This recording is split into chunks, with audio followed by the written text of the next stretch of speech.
The Enfield sleepover disturbances. They thought it would be a normal sleepover. It wasn't. In 1977, a family was already experiencing strange activity inside their home. On one particular night, friends were staying over. At first, it was just knocking. Soft, distant, inside the walls. The girls laughed nervously. Then the knocking answered back. One knock, two knocks, like something was responding to them. That's when the bed began to shake. Not lightly, violently. A chair in the corner scraped across the floor. Wood grinding against wood. No one was touching it. And then the voice started.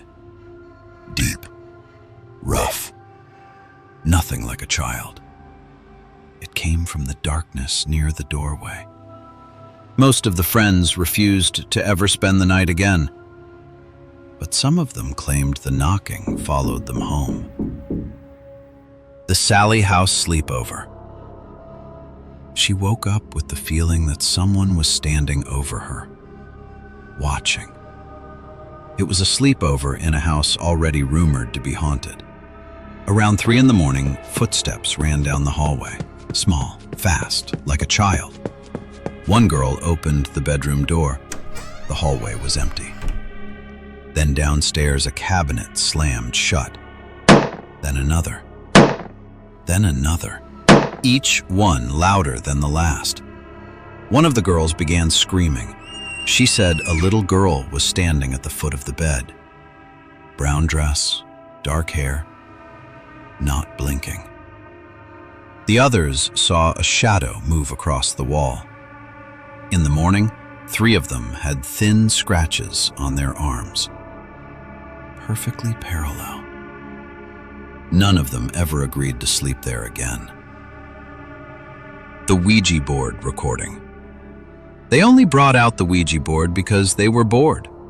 That's what makes it worse. 4 girls sat in a circle during a sleepover, filming everything. They asked, "Is anyone here?" At first, nothing happened. Then the planchette moved. Deliberately. It spelled out a name none of them recognized. The room felt colder. One girl checked her phone battery. It had dropped dramatically in minutes. They ended the session, said goodbye, put it away. Later that night, one of them woke up frozen. She couldn't move. Her eyes were locked on the corner of the room. She said something was standing there, watching. The next day, they replayed the recording. Under their voices was a whisper, clear, not one of theirs. "Stay." They threw the board away. But one of them said her bedroom door began opening at night. Slowly. The black figure in the basement. They went into the basement because that's what you do at sleepovers. You dare each other. You pretend you're not scared. The basement was unfinished. Concrete floor, bare beams. One girl stopped walking. She said someone was standing in the far corner. The others turned their lights toward it. At first, nothing. Then they saw it. A shape darker than the shadows. Tall. Still. They ran upstairs and locked the door. Hours later, they heard footsteps on the basement stairs. One step at a time. The footsteps stopped at the top. The door never opened. In the morning, it was slightly ajar. Just enough to suggest it had been tried. The sleepover shadow on camera. They set up the camera to catch sleep talking. They caught something else. Around 2:48 in the morning, one girl suddenly sat upright. Her eyes were open, but she didn't look awake.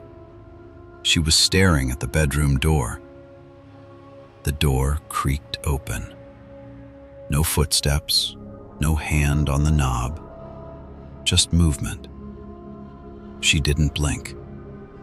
Later, she said she felt someone standing beside her bed, breathing. When they reviewed the footage, they noticed something beside her, a distortion in the air, like heat waves. They still have the video, and every time they watch it, they feel watched back. The hand under the air mattress. She thought it was her friend kicking her mattress, until something pressed back. It was a basement sleepover. Around 2 in the morning, she felt a push from underneath her air mattress. She whispered her friend's name. No answer. Then it slid from the bottom of the mattress toward her head. Her breathing grew shallow. She pressed her palm down. Something pressed back. 5 fingers, matching hers. She sat up. The basement was silent. In the morning, they flipped the mattress over. Nothing underneath, just concrete. But there were faint handprints in the dust, right where her head had been.